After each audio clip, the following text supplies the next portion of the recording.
I'm Robin Lundberg here with Matt Ufford, and while NFL free agency officially starts today, there's been so much player movement, it'll make your head spin. I feel like that Zach Galifianakis meme. Yeah, I definitely know memes. 9 former Pro Bowlers changed teams yesterday, and that is just scratching the surface of a wild day of free agency. Just a partial list of names who changed teams in the last 24 hours or so. Kirk Cousins, Jimmy Graham, Sam Bradford, Teddy Bridgewater, Dion Lewis, Malcolm Butler, Andrew Norwell. I got to stop listing names because this is only a half-hour show. So to make sense of it all, we welcome in Albert Breer of the MMQB. Albert, what's the one thing that happened Tuesday that surprised you the most? I would actually say there are two things. I mean, we knew Andrew Norwell was going to get paid. We knew Kirk Cousins was going to get paid. So there are a lot of things that were expected. The two things that really jump out to me was the top of the receiver market and the way that those guys are compensated. I think both Sammy Watkins and Allen Robinson, to some degree, are damaged goods. And yet you see Sammy Watkins getting $16 million a year from the Chiefs and Allen Robinson getting $14 million a year from the Bears. And this is despite the fact that Watkins has had his foot problems and only had 39 catches last year, and Allen Robinson's coming off of an ACL. We saw the second tier of the receiver market pan out. Albert Wilson gets $8 million from the Dolphins. Danny Amendola gets $6 million from the Dolphins. And then the second thing that really kind of caught me off guard a little bit was just the amount of money that Sam Bradford got. It never surprises me seeing quarterbacks getting paid, and I honestly would have told you Kirk Cousins was going to get somewhere between what Jimmy Garoppolo got and $30 million a year. I would have expected Case Keenum would get somewhere around $18 million a year. But given the injury history of Sam Bradford, I was surprised that the Cardinals went as far as they did to get him. Albert, which team has improved the most since free agency began? And sub-question, why is it the Rams? I'll tell you this. I think what the Rams have done is a little risky, but I can appreciate their aggression given that they've got a quarterback, a good young quarterback on a rookie contract, gives them some cap flexibility. And obviously, you see some of the moves where they're swapping out some players. They'll actually pay less for Marcus Peters and Aqib Talib this year than they paid for Tremaine Johnson last year. And Robert Quinn, I think somebody they're going to have to find a way to replace from a pass rush standpoint, but he'd been hurt the last couple of years. The team I really like, though, the team that I think really did a few things with purpose was the Tennessee Titans. To go and bring in Malcolm Butler and Dion Lewis, I think it's really going to help Mike Vrabel establish his program. Those guys aren't from Houston, but they are from New England. John Robinson, of course, was a scout in New England for years and years. Mike Vrabel played in New England, and the program's going to look like New England. A lot of times when a new coach comes in, it's important to get foot soldiers on the ground who know how you run your program, who can help kind of translate what you're trying to say to the rest of their teammates. And so that's why I think guys like Dion Lewis and Malcolm Butler can make a big difference in Tennessee beyond just being very good players, which I believe they are. Kirk Cousins has been the big name, but it's not like we're talking about some surefire Hall of Famer here. Obviously, the Vikings in win-now mode. How big an upgrade do you think Cousins actually is over Keenum? Well, I think too many people are looking at it that way. It's just Cousins versus Keenum. It's not Cousins versus Keenum. It's Cousins versus what Keenum was in 2017. And Keenum was a pretty good player in 2017. He hasn't been that on balance over the course of his career, but they got a lot of production out of the quarterback position last year. And here's the key. I think it's one thing, and this is something I've talked to a few coaches about over the last 24 hours. It's going to be Kirk Cousins' ability to create plays off schedule. If you go back 2 years, the Vikings' biggest problem was along their offensive line. So they go and they bring in Riley Reif. They bring in Mike Remmers. They did a lot to change their offensive line in 2017. But what really made a difference for them was the fact that they had a quarterback in Case Keenum who could play off schedule. He was almost better off schedule than he was inside the construct of the offense. And really, that masked one of the big things that the Vikings had to deal with in 2017, which was so much transition on their offensive line. How's Kirk Cousins going to fit in now? I mean, one of the things with Kirk Cousins where he's had issues in the past has been where when he's had to go off schedule and when things have kind of gotten jumbled on him a little bit. You know, his first 2 years starting, he had the benefit of playing behind Brandon Sheriff and Trent Williams and Morgan Moses. Last year, they had some issues in the offensive line from an injury standpoint, and it did affect his play. And so I think Kirk Cousins can be a big upgrade over Case Keenum, and I think it does make them, again, it does put them right back where they were last year, where they're a serious contender to win the NFC. I think the big question here is how does Kirk Cousins play off schedule, and how much better is the Vikings offensive line in 2018 than it was in 2017? And in 2017, it was a huge improvement over 2016. And so the biggest question here is how he fits into what the Vikings were in 2017 and how the Vikings evolve in 2018 to accommodate him. Cousins' $84 million contract is fully guaranteed. Now, what kind of impact is this going to have on future free agent quarterbacks? Let's go ahead and say it, like Aaron Rodgers. It could have a gigantic impact on football players in general. Now if I'm Matt Ryan or Aaron Rodgers or Ben Roethlisberger or Tom Brady, all those guys could do extensions this offseason. I'm probably asking for a fully guaranteed deal. And this is sort of inside baseball here, but there's a thing in football called the funding rule. It's actually impeded any progress towards guaranteed contracts. Basically, that rule says that every fully guaranteed dollar that you give a player has to be fully funded. So whatever the Vikings don't give Kirk Cousins right now, they're going to have to write a check for the remainder to the league, and then that's going to go into escrow. This rule was put into place back in the 60s when there was threat of franchises folding. It's archaic. There's no real reason for it to be on the books anymore. And for years and years and years, teams have used this as a crutch not to give players fully guaranteed contracts and not to fully guarantee money into the second and third year of deals. Forever, this has been bad for players. Now, it could wind up being bad for teams. If Kirk Cousins' contract leads to Matt Ryan and Aaron Rodgers and Ben Roethlisberger and Tom Brady getting fully guaranteed contracts, well, you know what? Then all of a sudden now that funding rule becomes bad for owners rather than players. And there is a feeling that maybe this is what it's going to take to get that funding rule off the books, which, of course, could lead to more fully guaranteed deals. So this is a revolutionary deal in a number of different ways. It'll be interesting to see how this affects the way contracts are going forward and how it affects that funding rule and whether it stays on the books for the next few years. Moving off the quarterbacks for a second, breaking this morning is Carlos Hyde to the Browns. Does this mean no Saquon Barkley in Cleveland?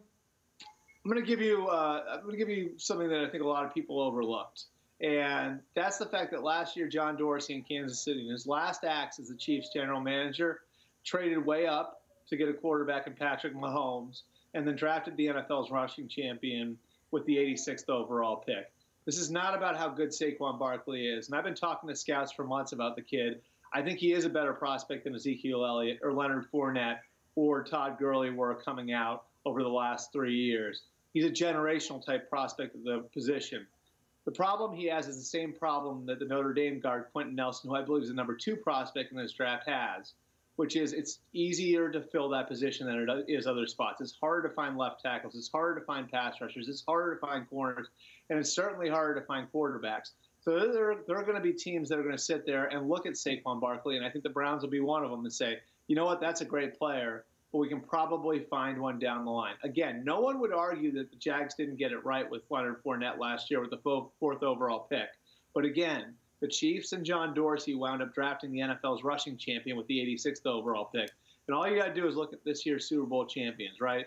Where did they get their running backs? Well, the Patriots had Rex Burkhead on a 1-year deal. They had Dion Lewis, who was a scrap heap pickup. They had James White, who was a 4th-round pick. On the other side, with the Eagles, you had Jay Ajayi, who was traded for in midseason. I'm trying to think of the names now. You had Jay Ajayi, you had LeGarrette Blount, who was another scrap heap pickup, and then you had an undrafted free agent in Corey Clement. And so the problem for Saquon Barkley here isn't how good a prospect he is. The problem for Saquon Barkley here is that it's too easy to find answers at his position, and that's why I don't think there's much chance that he'll be the 1st overall pick. Yeah, talking about filling team needs with free agency, Green Bay added Jimmy Graham at tight end, but as a result, they chose to cut Jordy Nelson, Aaron Rodgers' favorite receiver, in the process. Do you think it's the right move for the Pack? Yeah, I mean, I think Jordy Nelson has certainly lost a step. There are certainly people in the league who feel like he can't run anymore, and they've been looking to fill that tight end position the last couple of years. Been a revolving door. A couple of years ago, they had Jared Cook there. Last year, the experiment with Martellus Bennett didn't really work out. And so I think Jimmy Graham at least gives them a pass-catching option. This isn't the most versatile tight end. He's not the greatest blocker in the world, but it certainly gives them a weapon that's going to be tough for other teams to match up with. And I think what's really notable about it is how aggressive the Packers were on the first day of free agency. Under Ted Thompson, this really wasn't, a day where they would be very active. In fact, over the last few years, and you guys can look it up, Ted Thompson would be at Alabama Pro Day or Ohio State Pro Day or Georgia Pro Day on the first day of free agency. which really was a symbol of how the Packers used to approach this time of year. And so now with Brian Gutekunst in there, I think you're seeing a little bit more of an aggressive approach. It's sort of like other Thompson lieutenants have acted when they've gone out on their own. Guys like John Schneider, Reggie McKenzie, and Scott McCloughan, where those guys have been more aggressive with trades, more aggressive with free agents. You're certainly seeing that, at least in the early months, with Brian Gutekunst in charge. Now, Tom Brady lost one of his go-to guys in big moments as well, Danny Amendola. Patriots also lose Dion Lewis and Malcolm Butler. I know they're the Pats, but will they feel this, and what's their big move, Albert? Well, I think one of the problems that they had, and again, it's not for nothing that they lose Dion Lewis and Malcolm Butler, but one of the issues they have is right now they're in a holding pattern on their left tackle, and they're trying to bring him back. And the Giants have made a play for him. You have the Texans; they've made a play for him. And because there's a scarcity of offensive linemen right now, so many teams have offensive line issues. The value of offensive linemen is through the roof. We saw Andrew Norwell become the highest paid guard in NFL history yesterday. Ryan Jensen, the Ravens center, I think he's going to be near the top of the charts, if not at the top of the charts, as far as centers being paid. And Nate Solder's got an opportunity now to be one of the highest paid tackles in the history of football. And so they've had to work through this. It's one of the most stable positions on their roster. It has been one of the most stable positions on their roster over Bill Belichick's 18 years. In fact, if you go back to Brady's first year as a starting quarterback there, since then, the Patriots have only had 2 players start at that position. And that's Nate Solder and that's Matt Light. It's one of the most stable positions they've had. And so it's a position they feel like they need to take care of, and it's put them in a little bit of a holding pattern. They're not in the best cap situation right now to begin with, and having to hold that $12, $13, $14 million number for Nate Solder as they try to work out a deal has made it more difficult for them to do deals for guys like Amendola and Lewis and Butler. Albert, first of all, I'd like to apologize. I've been screaming in the background about the Seahawks losing Jimmy Graham. I hope my composure here. You touched on this a little bit when we first started the conversation, but Sam Bradford has earned $3.4 million per win over a career that features 0 playoff games. And the Cardinals just signed him to a 1-year deal for $20 million. And so I guess my question is, what the hell, Albert? Yeah, I know. And look, I think part of this is, you go back, you look at the first game of last year, that Monday night game against the Saints, how good he looked and what he's capable of. And it's just the price. It's become the price of doing business at the position. And I think a new model was kind of hatched the last couple of years where teams are starting to say, okay, what we're going to do, we're going to overinvest in the position. And if we get it right, it won't really matter how we got there. You saw the Eagles do it 2 years ago. They paid Sam Bradford $18 million a year to come back. They paid Chase Daniel $7 million a year. Then they traded up twice for Carson Wentz. Last year, the Bears signed Mike Glennon to a $15 million per year deal. They bring in Mark Sanchez. They trade up for Mitch Trubisky. These placeholder-type quarterbacks have gotten more and more expensive. And we see it in Denver now with Case Keenum. We're seeing it with Sam Bradford there in Arizona. Like I said before, Bradford got way more than I thought he was going to get. But the price of getting one of those veteran guys who can win games for you in the interim while you either find a new guy, you draft a new guy, develop a new guy, that's gotten mighty expensive. And so I wouldn't take the Cardinals off the board as far as taking a quarterback in April. They'd probably have to move up to get one of the top 4 guys. I certainly think they're in that market. But doing these short-term deals with these quarterbacks who become placeholders has gotten more and more expensive. Tyrod Taylor's cost is going to cost the Browns $16 million. You're going to see, Case Keenum cost the Broncos $18 million, and here Sam Bradford costing the Cardinals $20 million. Price of doing business at that position is the price of finding a guy who can start for you and win games for you in the interim while you get a young guy ready. Yeah, I think we just heard the sound of a cash register when it comes to Sam Bradford. all that footage we showed should have been of him smiling. Thanks, Albert. Appreciate the time this morning. You got it, guys. Plenty of bracket talk this time of year, of course. I had a chance to have Hall of Famer David Robinson fill one out. A big man bracket of NBA legends.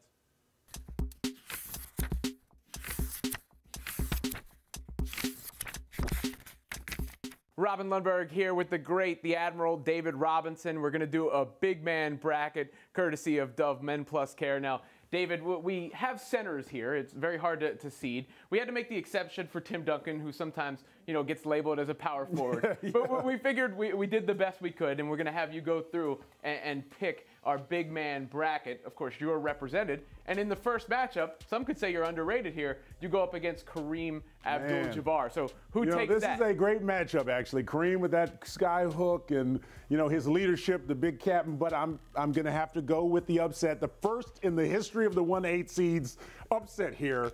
I'm taking Kareem down. David All right, Robinson. so yeah, we go with Robinson here. Just hey, big upset here. I think some people don't know. I mean, you have a 71-point game. You had a triple-double, an MVP, a championship. You got to pick some upsets in your bracket. This is one I'm gonna have to go with just because I know this guy pretty well. Down here, 4-5, Shaq Duncan. I hate to be a homer, but I saw Timmy play too much. All right, Shaq was an amazing. There's no losers here, but we're going Duncan. So you think Tim Duncan was a better player than Shaq?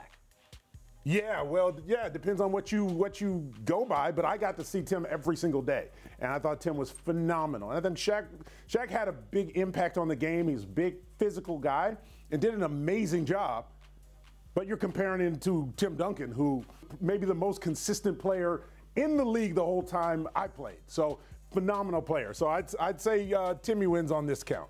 Tim Duncan moves on to face David Robinson. Oh, we'll get to that matchup. one in a second. I like that one. Yeah. I like that matchup. Let's let that marinate. Me and Tim are going to have to fight over that one. That's a good one. How about Wilt Chamberlain and Moses Malone? Ooh, I got to play with Moses Malone at the end of his career, and maybe an underrated guy. He came straight out of high school, just a phenomenal player. But Wilt kind of changed the game. I got my man Moses. I got to give it to Wilt on this one though. Just as a physical specimen. Scary, dominant physical specimen. Moses was a worker, hard worker, but I'm going to go with the natural ability of Wilt on this one. So Wilt Chamberlain moves on. Now we've got the winner in Bill Russell against Akeem Olajuwon. Obviously someone you're familiar with. Wow. And played against some of the greats, gave many of the greats the business at times. No, absolutely. I mean, I love Bill Russell. I mean, I played against Akeem, and he was unbelievable, just unbelievable. But Bill is he's the king. He's like the... I just defer to Bill. I defer to Bill. He's the winningest guy ever, and he's the guy we all admire. We're going Russell on this one. So it's Russell and Wilt squaring off once again. Oh, my gosh, once again. And we know what happens there, right? Bill gets that one. So Bill Russell moves on. Yeah, he moves on to the championship. Oh, the Duncan Robinson matchup. Whew. 8 versus 5. I got to go with TD. My man is, his career and his accomplishments, I can't measure up to that. I just got to give it to TD on that one. So we got TD and Bill Russell. I need you to circle the winner here. Two kind of similar personalities, right? Wow. They're both great team guys. They're both tremendous winners. Probably off of this list, the two biggest winners on the whole, out of the whole group. Whew. Tough one. I will have to go. I'm going with TD on this one for the championship. There you go. Hey, you won championship. There you go. That's my bracket. Now, I've filled out a lot of NCAA tournament brackets, and you probably don't want to have my bracket. So take that for what it's worth. There it is, David Robinson's big man bracket.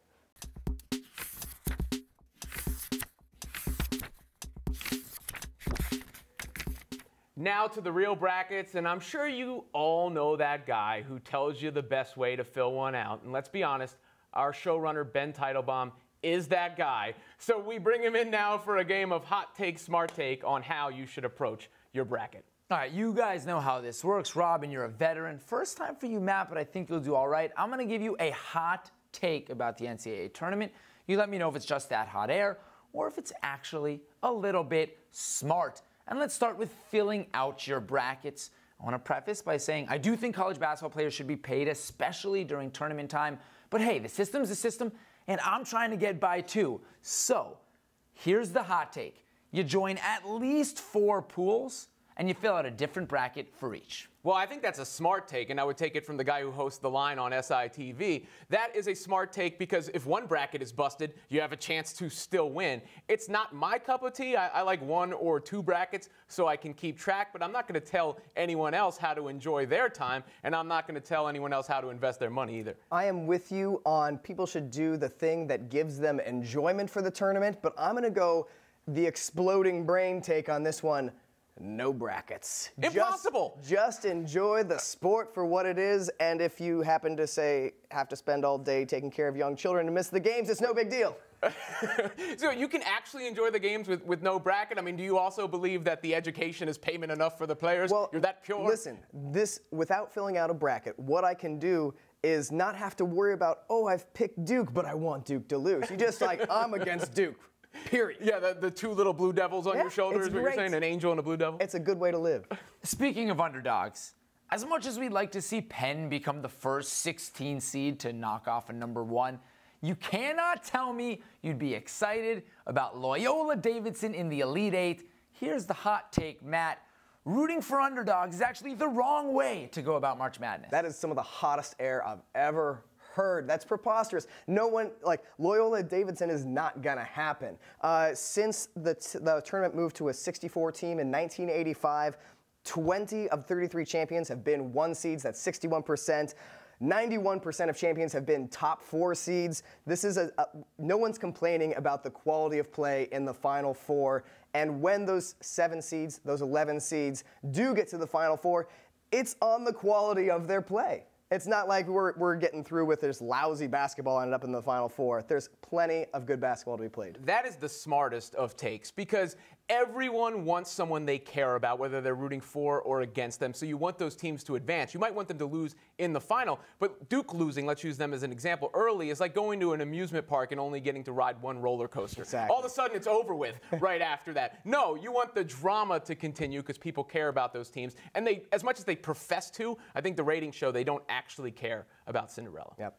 Duke fans? Duke fans? Nope. No, I went to Maryland when they were still in the ACC and still mattered. So let's talk about the ACC. Tying a record this year with 9 teams in the tournament, led by number 1 overall seed Virginia. A lot of people love ACC teams. But here's the hot take. No ACC teams will make the Final Four.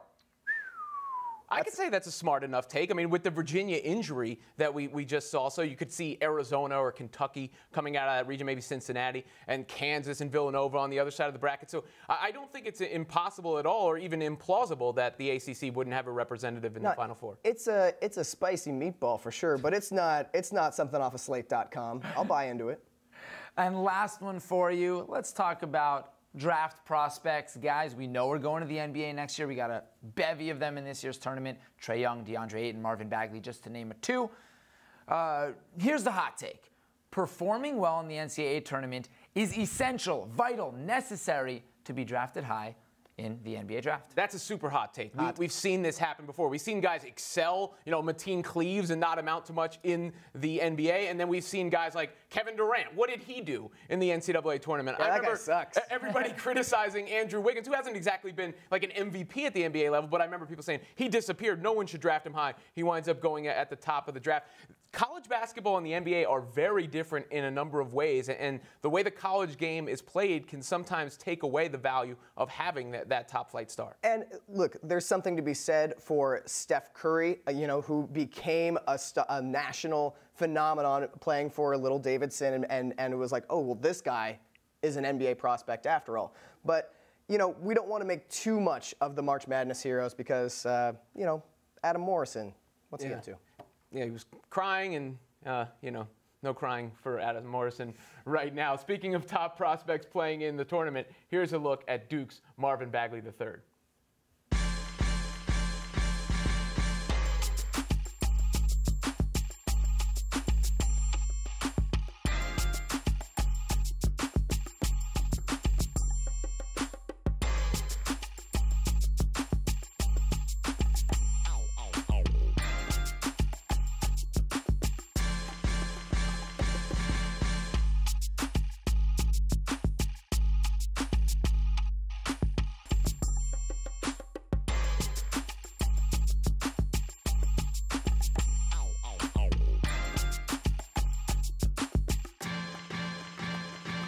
That'll do it for today's SI Now. We'll be back tomorrow at 10:30 a.m. Eastern. But before we leave you, it is Women's History Month, and in honor of that, we're taking a look at Serena Williams' legendary career. Serena has returned to the court and lost to sister Venus earlier this week. However, I'm pretty sure she'll be back to top form soon.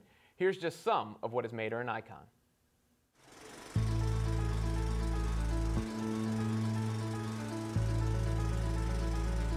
Serena Williams is the greatest tennis player of all time.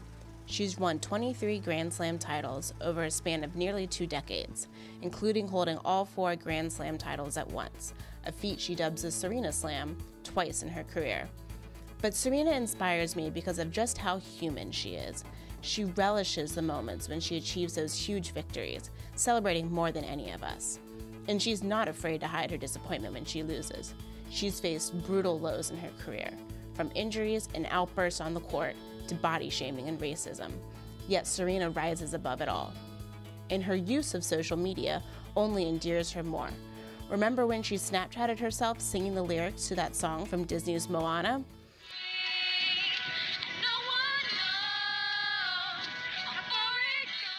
I mean, she accidentally revealed her pregnancy on Snapchat.